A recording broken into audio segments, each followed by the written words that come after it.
In level 1, we learned that every choice creates a probable self. That blew my mind. But now I want the mechanics. How does a choice actually branch a new reality? What sustains these probable selves? And most importantly, how can I deliberately access the wisdom of a probable self who made a different choice? I want to talk to them. Each choice you make creates a new probable system. You are not aware of these because you have closed your focus. Wow. That quote alone just kind of shifts the entire ground under our feet, you know? It really does, because it implies this isn't just some abstract philosophical thought experiment. Right. It's not just a mind game. Exactly. It is the literal functional architecture of reality.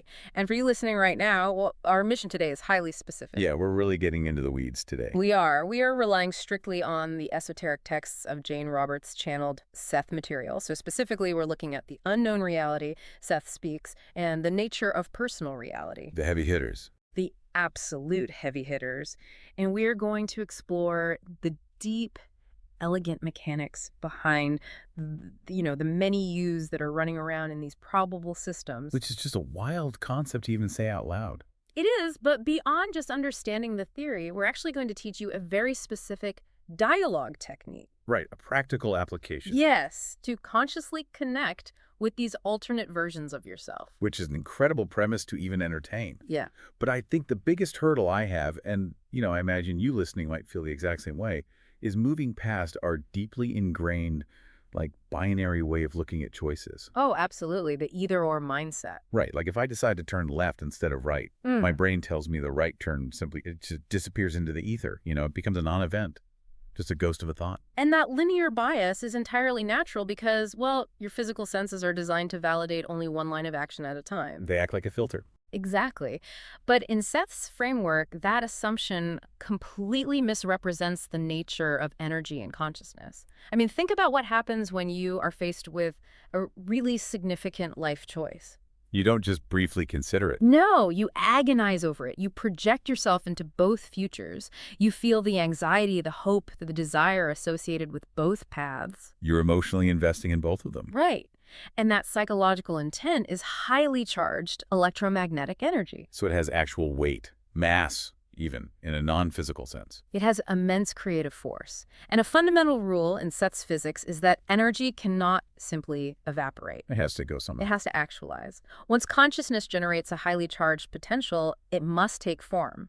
So if you choose option A in this specific physical reality, the one you and I are currently focused in. right, the one we consider official, Yeah. the unchosen potential of option B doesn't vanish. It coalesces. It forms the seed of a probable self within the broader field of your inner identity. Okay, I think the default image we conjure up when we hear probable self is some kind of shadowy, translucent echo, like a faint reflection of the real us living this kind of muted existence. Yeah, like a ghost.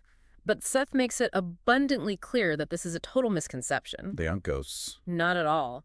A probable self is not a shadow. It is a fully conscious, fully experiencing, three-dimensional version of you who did make that other choice. Wow. So they're as real as I feel sitting here right now. To that probable self, the environment they're in feels utterly solid. They feel the wind on their face, they feel the weight of their coffee mug, the emotional sting of their subsequent mistakes. And from their perspective, I am the probable self.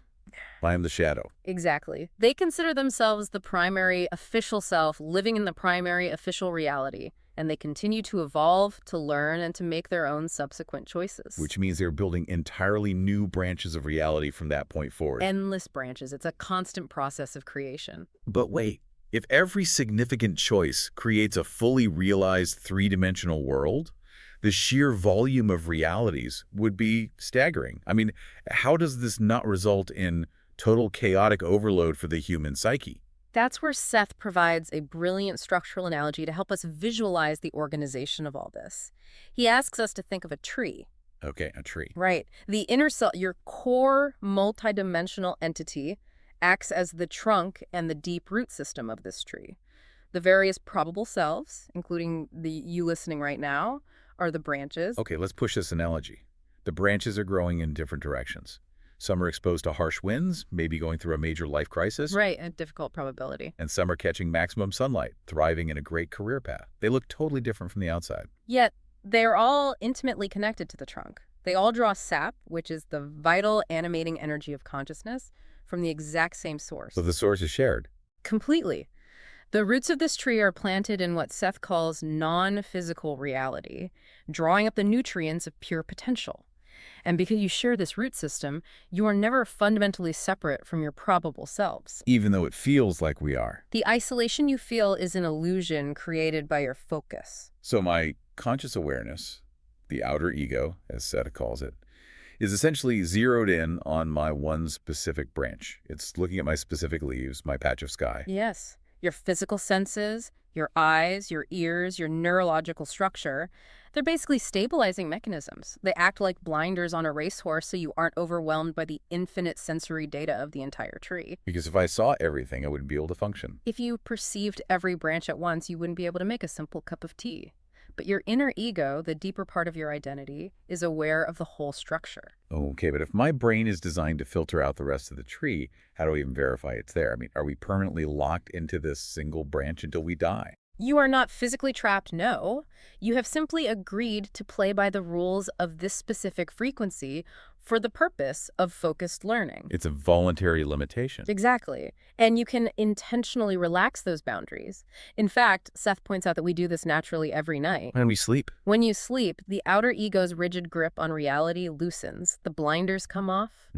In the dream state, you frequently interact with these probable selves because you share that common psychological root system. Right, because the sap is flowing between all the branches. Exactly. If a probable self is dealing with a severe emotional crisis, the sap of the tree carries that tension. You might dream about a symbolic version of their challenge, actually processing some of that emotional weight on their behalf. Oh, wow. Which brings up a massive practical application. If we share the sap, we share the harvest. Yes, beautifully put. Let's make this tangible for the listeners. Say 10 years ago, you had to make a gut-wrenching choice. You could stay in a dying Rust Belt town to take care of your aging parents, or you could take a lucrative, fast-paced tech job in Seattle. A classic crossroads. Right. And you chose to stay. You've had a meaningful life, but maybe you've always wondered about the intellectual stimulation and financial freedom you gave up. Well, in Seth's framework, the probable self who went to Seattle didn't just fade to black. They boarded the plane. They actually lived it. They struggled with the intense pressure of the tech industry. They learned advanced coding. They developed a razor-sharp corporate acumen, and they built a life around that specific environment. So they have real, tangible skills. That probable self possesses actual learned skills and emotional resilience in areas where your current self might feel completely unequipped. Because we are attached to the same trunk, their hard-won coding skills or their corporate confidence isn't locked away in some parallel vault. It's deposited into the bank of our shared inner entity. It is available to every branch. If a probable self navigated a brutal divorce and learned profound lessons about self-reliance, they hold specific wisdom for the relationship challenges you're facing right now. We could actually tap into that. By deliberately shifting your focus, which we will teach you how to do shortly, you can draw upon that bank. You can integrate their learned perspectives directly into your current neurological structure. Is this like parallel universes in physics? Seth's model aligns remarkably with the many worlds interpretation of quantum mechanics. Consciousness, not just particles, branches into probable realities. I want to dig into the physics of that because the many worlds interpretation in mainstream science usually treats consciousness as a secondary byproduct. Right, as an accident. It suggests that a quantum particle exists in a state of probability, and when a measurement is made, the universe splits. The particle itself is doing the heavy lifting, and we just happen to be the biological machines observing it. And Seth argues the exact inverse. This is where his material in Seth Speaks becomes deeply advanced. Consciousness is not an accident of evolution. It's the foundation. It is the fundamental building block of all matter. He introduces a concept called units of consciousness, or CUs. CUs. These are not physical particles like quarks or electrons. They are highly charged, awareized droplets of pure meaning and intent. Awareized droplets. That's such a striking phrase. They possess an innate drive for growth, organization, and what Seth terms value fulfillment. So these CUs are the invisible scaffolding of the physical world. But how do they actually create a solid chair, or a solid tree, or a solid path to Seattle? Here's a crucial mechanic. Seth explains that these units of consciousness literally blink on and off. Blink. Yes, they blink into our physical reality, materializing as the atoms and molecules we perceive, and then they blink out into non-physical reality. Like a strobe light. Exactly. And this pulsation happens at such an incomprehensible speed that our physical senses perceive a continuous, solid reality. Oh, it's the classic film projector analogy. Precisely. If you watch a movie at 24 frames per second, you don't perceive the black space between the frames. Your brain stitches the still images together to create the illusion of seamless motion. But Seth asks us to consider what is happening in the black space between the frames. When they blink out. When the CUs blink out of our reality, they don't cease to exist. They are blinking into other probable realities. Oh, I see. Your psychological intent acts as a frequency dial. When you made the choice to stay in the Rust Belt town, your intent directed these blinking units of consciousness to organize and actualize that specific physical environment. Meanwhile, the intense emotional energy I spent agonizing over the Seattle job tuned a different set of CUs to a parallel frequency. Yes. It paved that road, and a version of my consciousness is currently walking it, blinking in and out at a slightly different rhythm. Consciousness is the engine of the multiverse. The physical universe isn't a giant clockwork machine that you're trapped inside. We're not just cogs. No. The physical universe is a psychological construct projected outward by the inner self, pulsating in and out of probabilities millions of times a second. That reframes the entire human experience. You aren't navigating a pre-existing labyrinth. Your choices are generating the corridors in real time, and every corridor you genuinely consider gets explored. Exactly. Nothing is wasted. But understanding the physics of blinking CUs is one thing. Actually experiencing this, like brushing up against another branch of your own tree, feels like it would completely short-circuit the human brain. Did Jane Roberts ever actually test this? Did she see the scaffolding? She didn't just test it, she lived it. What makes the unknown reality so compelling is that Seth used Jane's own life to demonstrate these mechanics. So it wasn't just abstract dictation. No, Jane wasn't just taking notes. Under Seth's guidance, she routinely entered deeply altered states of consciousness to directly perceive her probable selves. Let's look at a specific instance of that, because Jane and her husband, Rob Butts, had a legendary dynamic. They were incredibly tight. Oh, they were deeply bonded. They spent their days collaborating on the Seth material. Their lives were completely intertwined. What happens when she tunes into a frequency where that dynamic doesn't exist? Well, there is a highly documented session where Seth guides Jane to view a probable reality where she had never met Rob. A Robless Jane. Jane's consciousness shifted, and she found herself directly perceiving this alternate life. She saw the physical environment with startling clarity. I mean, it was a different apartment, furnished differently, imbued with a distinct atmosphere. What was the Robless Jane doing? Was she miserable? That's the nuance of probabilities. It wasn't a cartoonish nightmare. This probable Jane was a highly successful, independent academic writer. Okay, so she was doing well for herself. She was intellectually fulfilled, deeply respected in her specific field, and financially secure. But alongside that sterile success, the current Jane felt the emotional tone of this probable life. And what was that tone? There's a profound aching loneliness, a deep, persistent sense of isolation. Wow. It's the shadow side of successful choice. Yes. The intense focus required for her to achieve that specific type of academic prestige in that probability had consumed the space where collaborative intimacy would have grown. And when Jane returned her focus to her primary reality, our reality, the emotional feedback was immediate and overwhelming. She felt an intense, almost crushing sense of gratitude for Rob. It totally recontextualized her marriage. She realized viscerally that amid the daily grind of their work, the arguments, the routine, she had sometimes taken his presence and their profound love for granted. It acts as a massive course correction. It's one thing to casually tell yourself, I should appreciate my spouse more. We all say that. Right.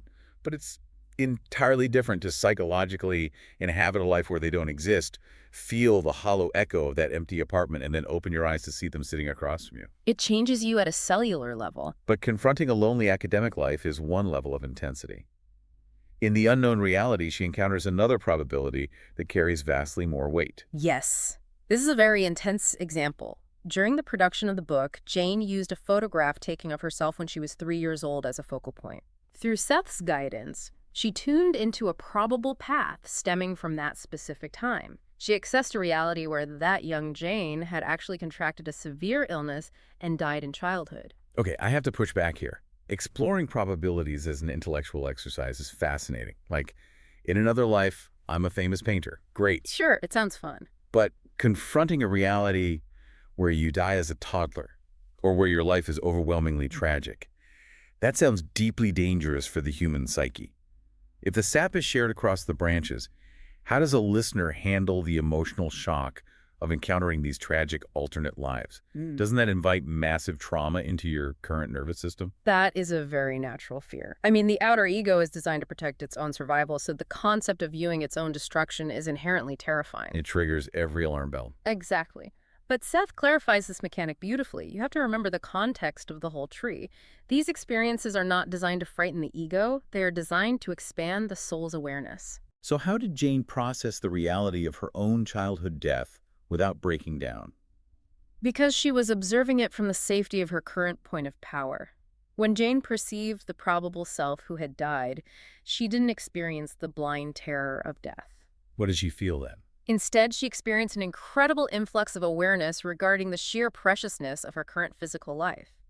In Seth's framework, every single moment of physical existence is a triumph of probabilities. Because there are so many ways it could end. You are literally defying non-existence every second. So by brushing up against a probability where her physical focus had ended prematurely, she was flooded with the realization of the immense energy it takes to simply be alive. Exactly. It stripped away the petty complaints of daily life. It didn't induce trauma. It induced profound healing. It reconnects you with the sheer miracle of your ongoing creaturehood. So the ego gets shocked, but it's a therapeutic shock. Yes. The ego gets shocked, yes, but it's a shock that shatters rigid, limiting beliefs about your vulnerability. It proves that you, as a multidimensional entity, are exploring all avenues. Right. You listening to this deep dive right now is doing so from a position of profound safety. You can look at these other paths because you are the observer, safely rooted in the trunk of the tree. Confronting a worse probability instantly validates the hidden blessings of the path you're currently walking. It makes you realize you aren't a victim of circumstance. Your broader identity is curating these experiences for maximum growth. Exactly. Which brings us to the most crucial part of this deep dive. We understand the physics of the CUs, we've seen how Jane applied it, but how do you, the listener, actually reach across the branches? How do we tap the sap of the tree? In the unknown reality and the nature of personal reality, Seth provides specific exercises to bridge the gap between your conscious ego and your greater multidimensional identity. We are going to walk you through a synthesized, advanced practical application of this. Okay, I'm ready. We call it the Probable Self Dialogue. If you're listening, you can literally do this today. Let's walk through the exact mechanics of the setup. First, you must select the target. Choose one significant room, not taken in your life. Don't pick a trivial choice like what you had for breakfast. Right, nothing mundane. Pick a major intersection. A career you abandoned, a marriage you walked away from, a city you didn't move to. You are looking for a choice where a significant amount of your psychological energy was invested in the what if. You want a branch that has some real weight to it. Okay, so I have my scenario in mind. What is the physical preparation? Find a quiet place where you will absolutely not be disturbed. Sit comfortably, close your eyes, and take several deep breaths. You need to consciously relax the rigid boundaries of your physical senses. The blinders we talked about. Yes. You are essentially telling your outer ego, the bouncer at the door of your mind, that it can take a break for a few minutes. You are safe. You're dialing down the frequency of the physical room so you can tune the radio to the black space between the blinks. Precisely. Now, you set a very specific mental intention. This is the psychological beacon that will navigate the probabilities. You state, internally or aloud, I wish to connect with the probable self who chose the other path. Just a clear declaration. For example, I wish to connect with the probable self who stayed in law school. Your intent directs your inner senses straight to that specific branch of your tree. Okay, so the intent is set. What does the interface look like? How do I visualize this connection? In your mind's eye, imagine a comfortable room. It should be a neutral, safe space. Like my living room. It could be. Or perhaps a library with rich oak panels. Or a quiet room with a fireplace and rain on the windows. In this room, there are two comfortable chairs facing each other. You are sitting in one. Now see your probable self sitting across from you in the other chair. But they look like a mirror image of me. They may look exactly like you, or they may carry subtle physical differences. Pay close attention to those details. Oh, that's interesting. Like what kind of differences? Well, if they stayed in law school and became a high-powered litigator, maybe they carry themselves with more tension in their jaw. Or perhaps they dress with a sharper, more rigid posture. That makes sense.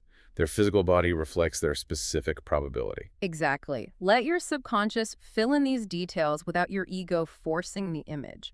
Greet them with warmth and absolute respect. Remember, they are a valid, living portion of your own greater identity. There is no hierarchy here. Okay, I'm in the room. We're facing each other. The atmosphere is calm. What is the mechanism of dialogue? Do we just start making small talk? To make this effective and bypass the ego's tendency to chatter, we are going to use 3 exact questions. These questions are designed to aim directly at the value fulfillment of both selves. Okay, what are they? You ask your probable self the following. First, what have you learned that I can benefit from? What have you learned that I can benefit from? Got it. Second, what do you see in my life that I may be missing? Okay. And third, is there a gift you can share with me? Let's look at the architecture of those questions.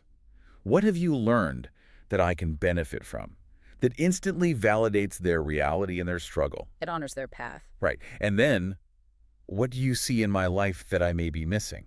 That invites a perspective from someone who shares my core psychological DNA, but has a totally different vantage point. They can see your blind spots. Exactly. Yeah. And is there a gift you can share with me? What kind of gift are we expecting to receive? The gift could be a sudden feeling of immense confidence. It could be a specific memory from their timeline, a symbolic object, or an actual piece of pragmatic advice. Okay, but how does that actually manifest? Now, here is the crucial mechanic of receiving these answers, drawing heavily on the nature of personal reality. You must understand that your point of power is in the present. You are pulling non-physical information into your current physical neurological structure. So how does the data actually arrive? I'm assuming it's not going to be a booming, audible voice in the physical room. You might hear internal words, but you must be open to a wider spectrum of communication. Tell yourself to listen for feelings, sudden images flashing in your mind's eye, or simply a direct knowing. A direct knowing. What does that feel like? A direct knowing is a sudden block of information that just appears in your awareness, fully formed, without you having to think it through step by step. Oh, like an epiphany. Exactly. Do not censor or judge what comes up. If they hand you a symbolic object, say a heavy iron key, accept it. If you feel a sudden wave of grief or a wave of profound peace, absorb it. And once you've received the answers to the 3 questions, how do you properly close the connection? You thank the probable self, acknowledge the shared connection of the inner self, then gently bring your focus back to your physical breathing. Feel the weight of your body in your actual chair, open your eyes, and end the meditation. Just ground yourself back in the official reality. Yes. And this next step is vital. Immediately journal what was received. Write down every detail before the outer ego steps fully back in and tries to rationalize or dismiss the experience as just your imagination. Because the ego's primary job is to maintain the illusion of one single cohesive timeline. The second you open your eyes, it will try to sweep this multidimensional data under the rug. It will absolutely try to convince you that you made it all up. To anchor this practice and validate your experience, I want to leave you with this exact quote from Seth. The probable self is as real as you are. You can communicate across the branches of your own being. Across the branches of your own being? That completely alters the definition of solitude. I mean, the universe feels so much more populated and so much more intimate. It really is. Which brings us to your direct assignment. We aren't just going to leave you with fascinating quantum theories today. Knowledge requires active application. Here's your 24-hour exercise. We want you to perform the probable self dialogue once this week. Just once. Yes. Choose one significant road, not taken. Write down the 3 specific questions beforehand so you don't forget them once you shift your focus into the meditative state. And then immediately write down the answers you receive. And the mindset you bring into this is absolutely critical. Do not judge the content while it's happening. That is so important. Don't sit there in the visualization, analyzing the furniture, thinking, am I just making this up? Is this really them? That kind of skepticism acts like static on the radio dial. You will lose the signal. The ego will shut the door. Exactly. Trust whatever arises from your subconscious. If you ask for a gift and they hand you a purple rubber duck, write down purple rubber duck. You could decipher the symbolism later. Just let the data flow. The expected outcome of this exercise isn't necessarily that you'll have a Hollywood-style hallucination. The integration of this energy is often much more elegant and practical. But how? Pay close attention in the following days. Notice if you feel a sudden, inexplicable shift in perspective regarding a current, stubborn problem. Notice if you experience a sudden influx of new confidence in an area where you usually feel hesitant. Because you've borrowed their resilience. Or perhaps you'll get a seemingly random creative idea that perfectly solves a bottleneck at work. It's like your inner self pushed a software update to your branch that you didn't even know you needed. Exactly the mechanism. This is the bleed-through of energy. The probable self is integrating a portion of their hard-earned wisdom into your current reality simply because you consciously tuned the dial and opened the door. You are utilizing the vast cooperative network of your own identity. When I sit back and really synthesize the emotional and philosophical weight of everything we've covered today, I feel the sheer vastness of my own identity. Expansive. I am not just this solitary, isolated ego trapped on a linear timeline, agonizing over making the wrong choice and missing out on potential futures forever. I am a massive chorus of selves. A symphony, really. We are all out there learning, experiencing, making mistakes, succeeding, and evolving together across different dimensions. It takes the paralyzing pressure off any single choice, while simultaneously making every choice infinitely profound because it gives birth to a new world. It is the ultimate paradox of Seth's material. You are a single, highly focused point of awareness, yet you are intimately functionally connected to the infinite. And if you could reach out to a probable self for wisdom, consider this. What if the sudden bursts of inspiration, the unexplainable gut feelings, or the sudden urges of caution you felt in your own life were actually a probable version of you, reaching out from another dimension, asking your current self for guidance? Next time, we go even deeper into simultaneous time. Not just understanding it intellectually, but using it for profound healing, changing the past from the present and healing.